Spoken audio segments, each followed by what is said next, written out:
When you learn more, you earn more. It is time for another episode of Ask Pat, where Downing-Frye Realty's Director of Corporate Training helps you become more productive, professional, and profitable in your real estate career. Please welcome Pat Pitocchi and Cindy Woolley.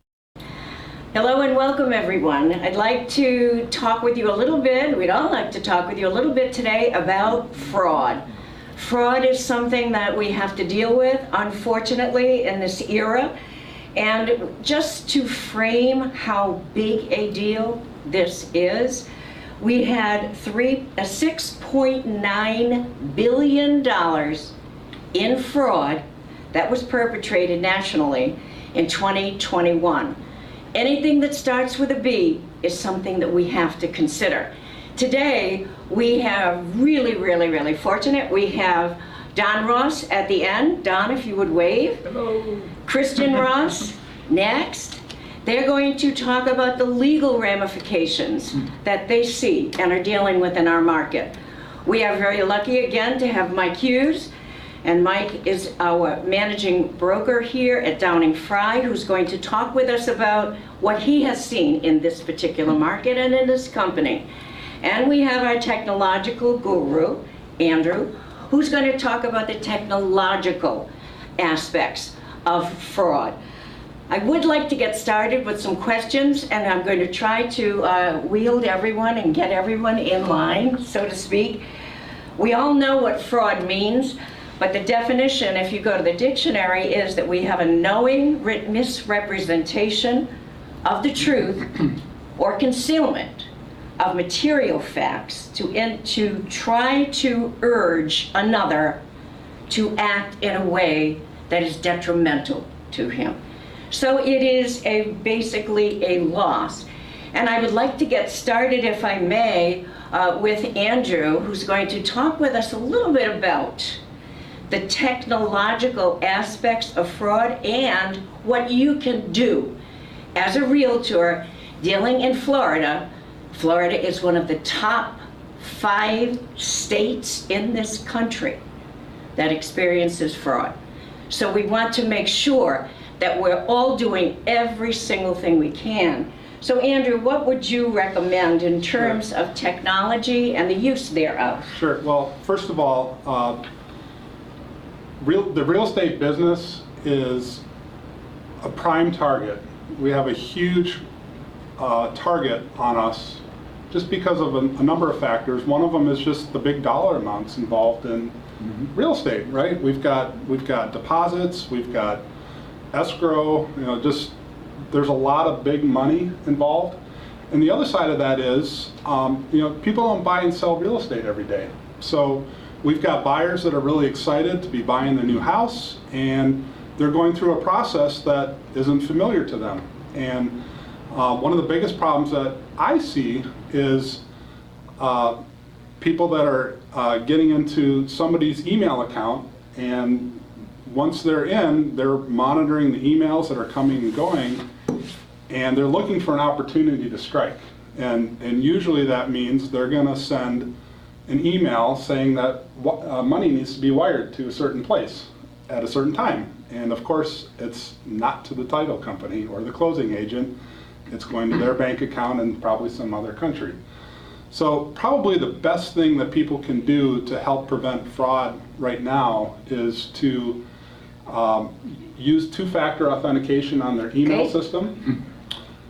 In addition to that, they should have a secure password, a password that is changed on a regular basis. Okay.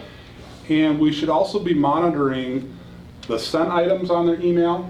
They should also periodically check any rules that are set up. Okay. Because what happens if your mail account gets hacked, a lot of times what these people will do is they'll create a rule that automatically redirects emails over to them so that they're always in the loop. So even if you've changed the password, you've turned on two-factor authentication, if you've already had somebody in your account, they could be seeing all your emails, and they're going to wait for that perfect time to strike and send your buyer an email asking them to wire money to the wrong place. Andrew, that two-factor authentication, is that something you can do on a personal email, like Gmail? Absolutely. Gmail, many of the other email providers. Yeah, it's just something you can turn on, right? It's a feature in there that oftentimes needs to be turned on. Yeah. Now, we don't want to make everyone a technological guru as you are, but how frequently would you recommend people change their passwords, Andrew? When you say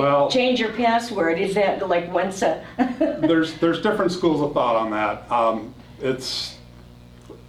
You should do it regularly, but the two-factor authentication is really probably the best thing that you can do, because that's going to stop these people in their tracks immediately. You know, if they're trying to, you know, even if they guess the password or they get the password somehow without meeting the criteria necessary for that two-factor authentication, it's going to stop them in their tracks. Okay. Walk me through that, though. If someone tries to get in, what happens under the two-factor identification? Authentication, Well, yeah. It depends on the system, but you know, oftentimes they're set up that they're going to require you to enter in a code that gets texted to your cell phone. Right. So if you got that code and you didn't initiate it, you're tipped off right there that someone's trying to do something. Exactly. And a lot of email systems also, like Gmail, is really good about this. If a new device signs into your account, they'll send you a message, and oftentimes it'll also have the location where that sign-in occurred. So, you know, if you're living in Naples, Florida, and you get a sign-in attempt from some other country, I mean, that's a good tip right there that something's going on. Andrew, you and I went to a fraud seminar, and what they were talking about was layers. Two-factor is kind of the priority in locking down your system, but it's not the only thing you should do. You layer it with a good password. You layer it with other things that you kind of build into your process. Absolutely. Does that limit the liability that if someone is using two-factor authentication and passwords, and you know, passwords are the nemesis of all of us, remembering everything, but does that in any way limit the liability? Because there is liability that the realtor accrues, isn't there, when someone breaks in to their system? That might be a better legal question, but I will say, I know, you know, as a business, when you're applying for cyber security insurance, that's one of the things that they will require most of the time is two-factor authentication and use by the business. And Downing-Frye has a couple of things that they do, and I know you're looking into email systems and how we can do that in a more secure way. You haven't made any decisions yet, but the company is looking into that, essentially, which will help with liability. We're going to come back to liability. Don and Christian are chomping at the bit to jump in here about liability, but I'd like to go to Mike next, if we would. Mike, is this a problem, or is this something that we shouldn't be aware of here in Downing-Frye in Southwest Florida? It's pretty rampant, to be honest. And if you think about wire fraud, to me, it's the modern day equivalent of a bank robbery. You think of the Wild West in the old days where they'd go into the bank with the guns. Basically, this is another kind of robbery. And the scary thing about fraud, and agents really need to pay attention to this one, no E&O policy covers fraud. So I think you should probably say that again, because they think they're insured for everything. No E&O policy covers fraud. Wow. So what that means is that if you're loose with your email account at home, or you don't have your protections on your computer, and fraud has been perpetrated and is successful, they're going to look at you. And literally, tremendous exposure there.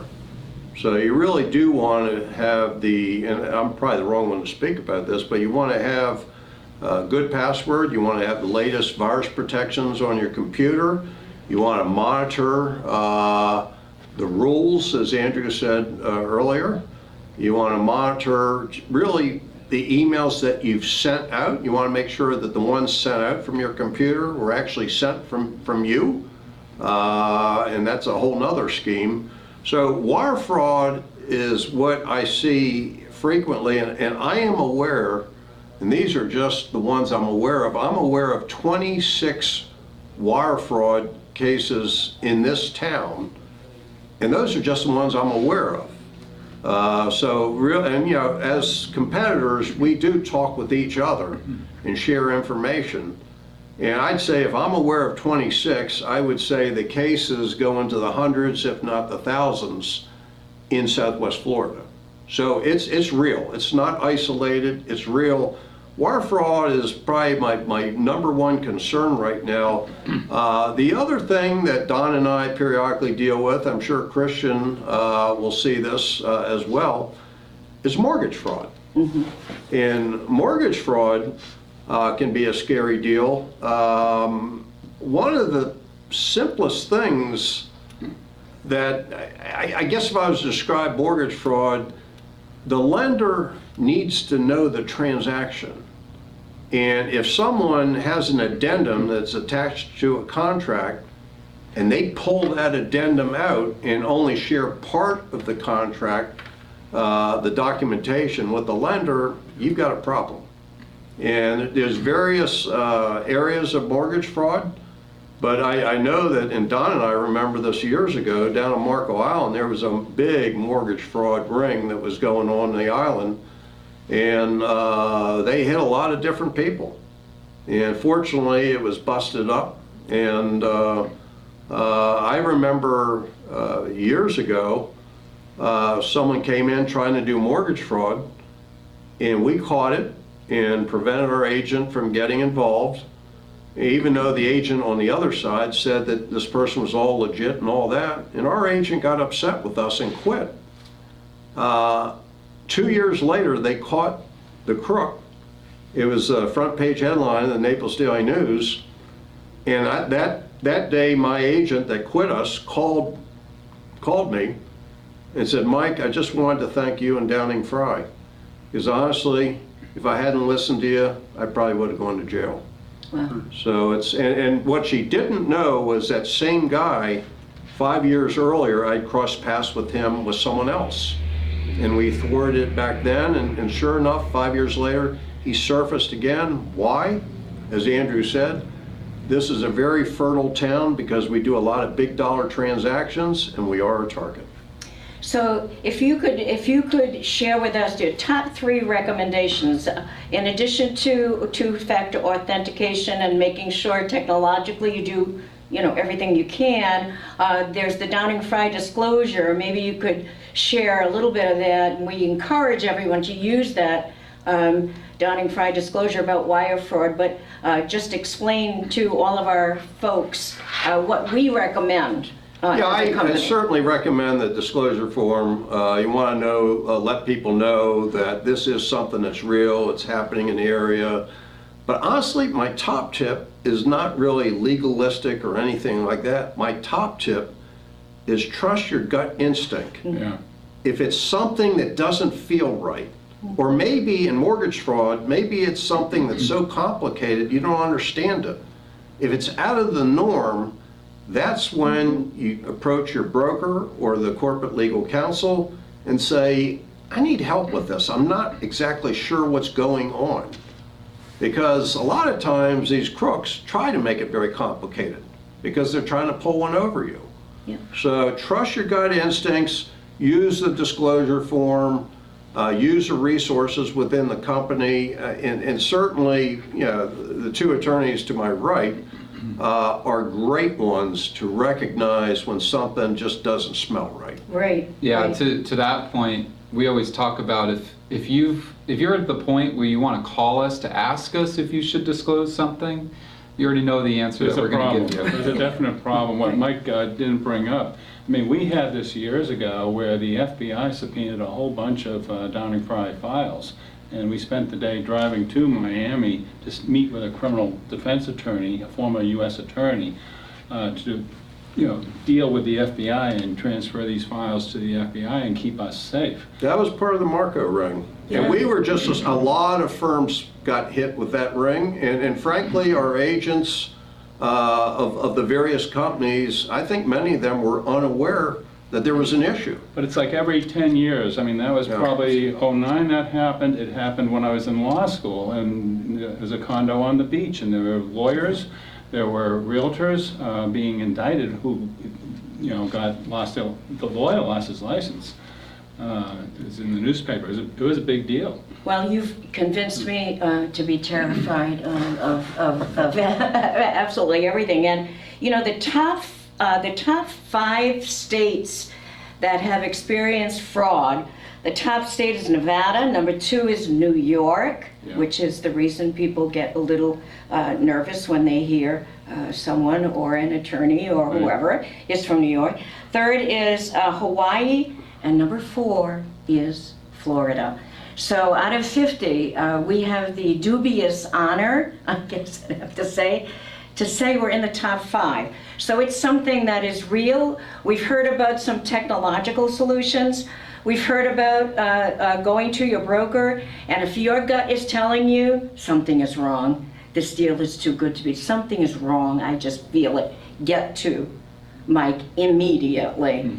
Or the counsel. We are very fortunate. We had a scam attempt last week, and I was able to walk over to Ross Title, since they're right next door, and together we pursued this, and it was an attempt at a scam dealing with vacant land, but I think overall there are real legal consequences, and our job is to keep everyone out of realtor jail, including the company.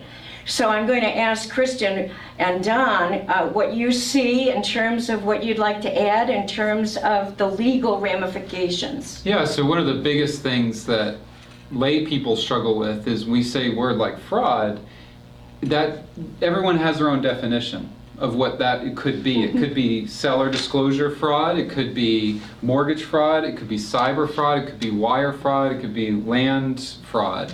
All of these things are very relevant issues, but they are all separate, and you have to have a process and a solution for each of those individual items. And so, we talk about, like Andrew, he's talking more about cyber fraud and people breaking into your email or impersonating you in order to get to your client. There are solutions for that, but wire fraud is something that we struggle with as well, in addition to that one. And you have all these processes in place, but really they're layers, and that's what we were talking about earlier, layering all your protections, but even before that is understanding it, educating your client. You have to educate your clients, and you have to continuously upgrade your own security. And then part of the education is call people. If you get emails, call the person using an independent phone number that you might already have, or look them up on the internet, and is that you? And I've seen that many, many times. And it works too, because we have a lot of agents or a buyer. I've talked to a lot of buyers, and they'll call me and they'll say, it's not how she talks. I've met with Pat a million times, and this was just a little weird, and they picked up on it, and maybe someone else wouldn't have. So we discussed this beforehand, but we wanted to disclose that there were so many different things that people were doing to thwart this. And we just didn't want to share all of it, but we also wanted to explain that we're always adding to it. So sending a letter to the seller at the address posted for the county assessor's office, and saying, hey, I've been contacted to list your property. If that wasn't you, please let me know and call me immediately. I want to tell all my clients, hey, you should create a listing, or not a listing, but claim the property on Zillow or Redfin, so that you'll be alerted if there's a change in the property, even a price appreciation or depreciation. So there are those things. You've got emails, the two-factor. You've got even the headers or the footers in your email and how it's disclosed, the conversation you have with your client. One of the things that I'm most proud of at our office is that on every new file, we pick up the phone and we call the client. And we introduce ourselves, we tell them what we're going to do, and we warn them, hey, there are people that try to impersonate us to get your money. That's the fraud we're most worried about. People want your money. And so my wife actually kind of helped me understand that, is that the layperson doesn't understand the risk. What do you mean when you say cyber fraud? What do you mean when you say wire fraud? They want your money, And like yesterday, we had a client who sent us $1 million, and he was panicked because we called him and told him to be panicked. And I'm okay with that. He came in and got the wire instructions. I said, if you're worried, come on in, I'll hand it to you, you know me, take them. I had a lady on the way in, she's a mother of 3, and it's only $12,000, but Sure. you know, again, I want to call people, and Sure. you got the wire instructions, you sent the wire out yesterday, great. Now, if you get an email saying those wire instructions changed, call me on my cell phone because it's a flat lie. We will not change our wire And instructions. Don helped us with the disclosure, which is, I think, needs to be explained to your customers. It's not that at Downing-Frye, we don't want our associates to be helpful and do everything that can be done to help the customer, but they're not allowed to touch wiring instructions. You don't want They're simply to. not allowed. Liability. We don't want to. You don't But want to Don, do can it. you speak a little bit about, or you or Christian, about the legal liability? Does a realtor Yes. accrue any liability on this that we want to scare If they're them touching with? wire instructions, they will be a defendant. I mean, I guarantee it. I mean, this is the shotgun approach. They sue everybody in the transaction. The top 2 areas, the new causes of action they've come up with, is that you didn't do enough to alert your client about the dangers of cyber fraud. And the second one is you didn't do enough to protect your own system. So you have to add a little bit of the analog back in. You can't rely entirely on texting and emails, and you touch people, you know, once in a while, you know, on the phone, because they don't do that many deals. The average person might do 2 in their entire life. You know, we do it all the time, so they're not going to absorb everything you give them. And I reminded this lady again on the way in, oh good, you got your wire off, that's great. Now call me on my cell phone, you got my cell number. If you get an email saying that the wire instructions changed, because it's a lie, it's a flat. Another synonym for liability is risk. Yep. Does a realtor have risk if you're involved on the transaction? Absolutely. If it was your email that was hacked or impersonated, or if you know, and we see things on like ChatGPT and all that other stuff, or however you say it, you're a target, and they're going to use you to get the client's money. You absolutely have liability. The only defense you have is, look at all the things I did to thwart this. You know, I called them, I warned them, the disclosure, encryption, 2-factor, I did all these things. Make notes to your file. The disclaimers we have in the contract, but people don't realize, and it's sort of a standing joke with my wife and I, whenever we go rafting, you have to sign a little waiver of liability. Well, you can only waive simple negligence.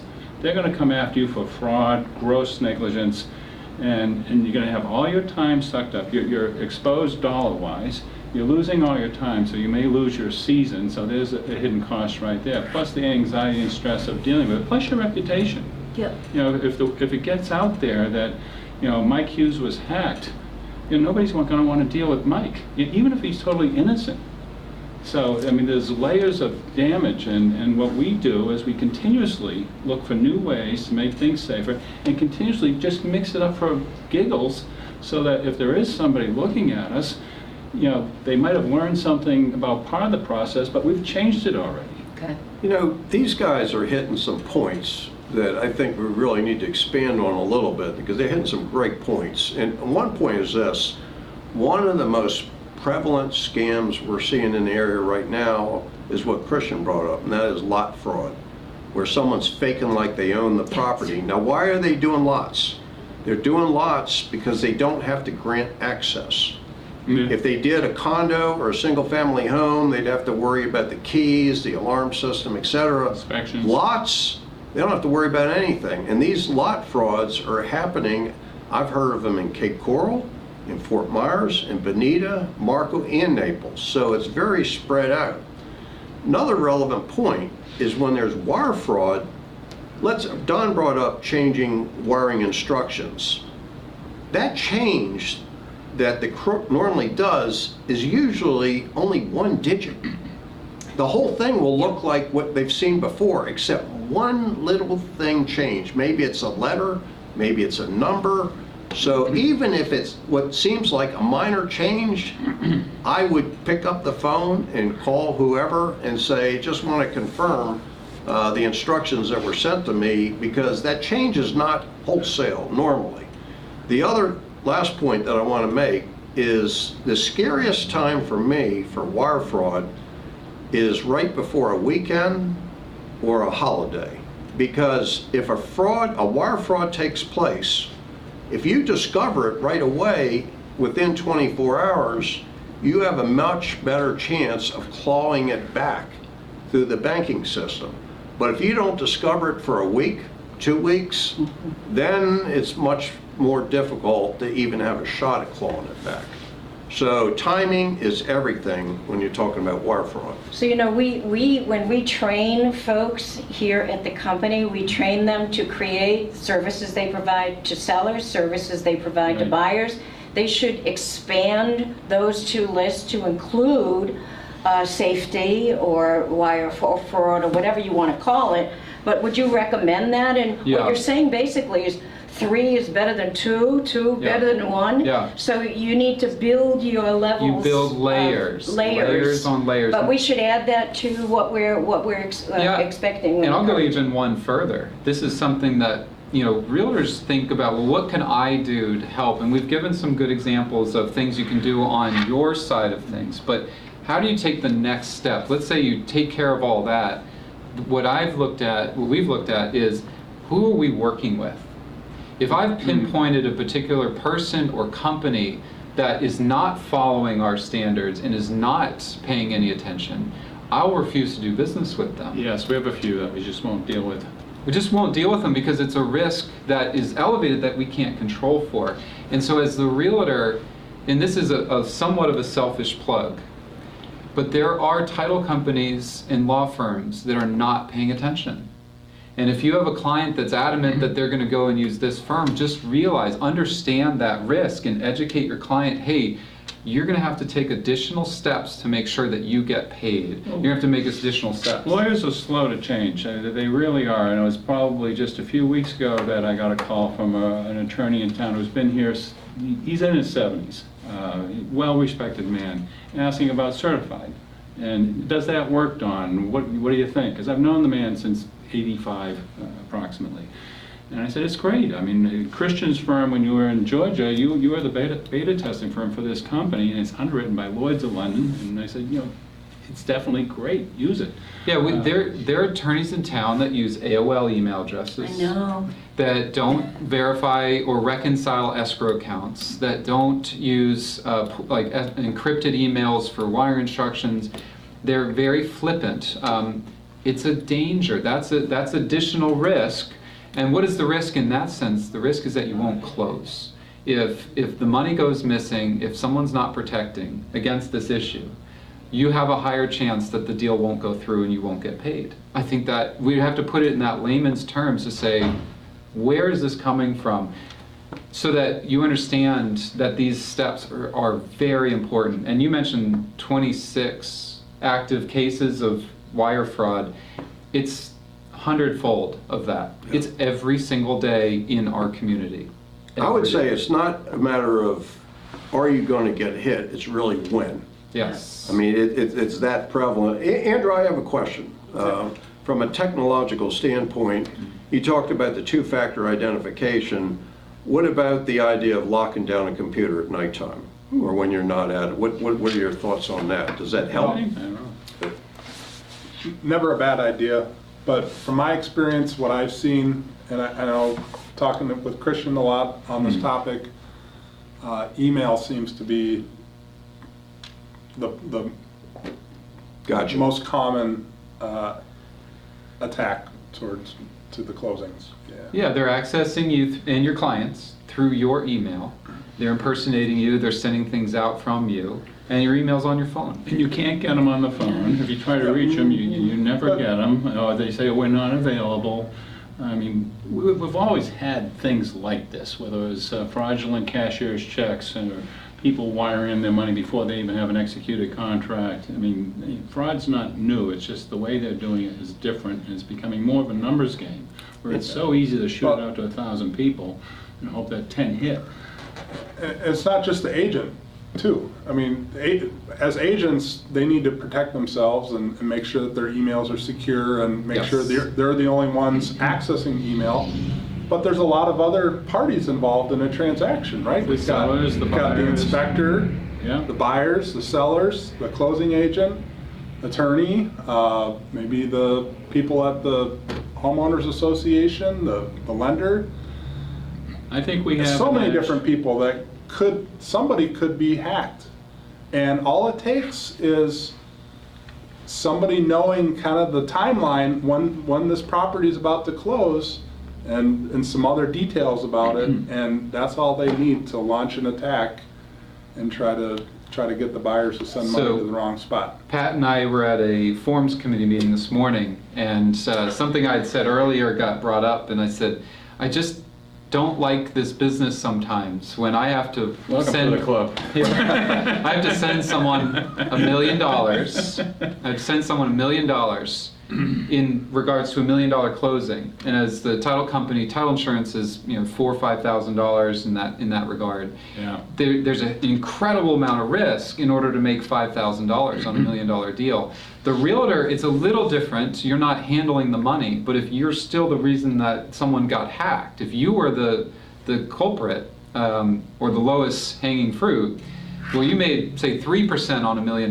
deal, 30 grand. Right. It's a lot of money, but the risk is $1 million. $1 million. Risk reward. The risk is $1 million, and you're bound to make 30. Downing-Frye, sorry, you're going to make $200. Sorry about that. a lot of goodwill. Yeah. So it's a very real thing that we can put dollars and cents to. And so the whole point of this was we don't feel people are doing enough to protect their clients. It's just not, we're not there yet. We occasionally won't wire money to the seller. I mean, there's nothing in the contract that says we have to. I mean, I've had situations where they want it wired to Norway. I said, no, thank you. And then we'd wire it to their law firm in Miami, something like that. Two other things that jump out at me, and one is very important, and Don would strangle me if I didn't bring it up, and that is, Can I strangle you anyway? within our company, we do not allow agents to get involved in any way, shape, or form with wiring instructions. So even though someone might want to help, so to speak, that's the danger. You're not to get involved in wiring instructions. So any wiring instructions have to be between the consumer and whoever they're using to handle the closing. So that's very critical.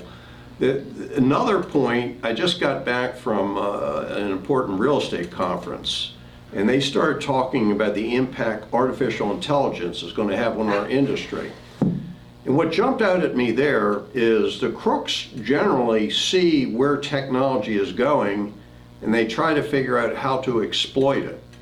Obviously, they've looked at emails and figured that one out. So you wonder what's the next thing they're going to jump into. And I suspect if artificial intelligence is coming down the pike very quickly, be careful. Well, and it's not just text. There's also systems that can impersonate your voice. Yep. So they can take this recording and get a sample of your voice, and they can use that then to attack people. So I think that all kind of circles back to kind of some of the things we've been talking about. Some of the old school kind of non-techie ways are great ways to help thwart fraud. Simply calling up Ross Title. Hey, is this accurate? Is this correct? Call and check independently. Google Ross Title and what's their phone number. Don't rely on the email for the phone number. Also, it raises the point of if you're representing buyers or sellers, the people that consumer uses in the transaction become very, very important. Because as Don said, some firms have things dialed in, other firms are still trying to catch up. So you really want to know, you really want to be surrounded with people that are on top of what's emerging in our industry. Unfortunately, people don't really take it seriously till they've been hurt. Our edge, if you want to say we have an edge, is that we've seen everything that's gone through Downing-Frye for the last over 20 years. So you get a real education when you see what other companies are going through, what other agencies, what other individuals have been targeted for. It's like, holy cow. I mean, some of these things are just unbelievable. Absolutely. I hope we have sort of frightened everyone and not frightened everyone enough to take some action. But I think there are some things that we as a company can and will do. We'll incorporate safety into the qualifying conversation so that buyers and sellers both understand and know that not all closing agents, whether it's an attorney or a title company, are the same, and that we want to have the discussion about safety of transmissions, wires, as well as everything else when talking with these companies and making a decision as a customer about using a particular company.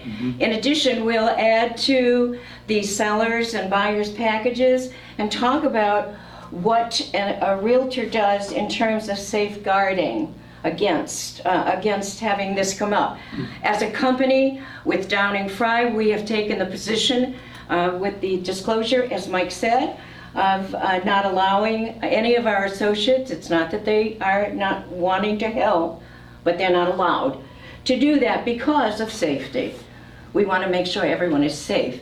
And hopefully we will get these implemented, and Andrew is doing the research with emails, and we're very, very fortunate to have Ross Title right nearby, so we know what they do, they know what we do, and we can sort of It's integrated. go back and forth. It's integrated in that way, and hopefully we have covered fraud enough so that every realtor must deal with that when you're having a conversation with your sellers and buyers, and with anyone who will be involved in the transaction, as Andrew has said.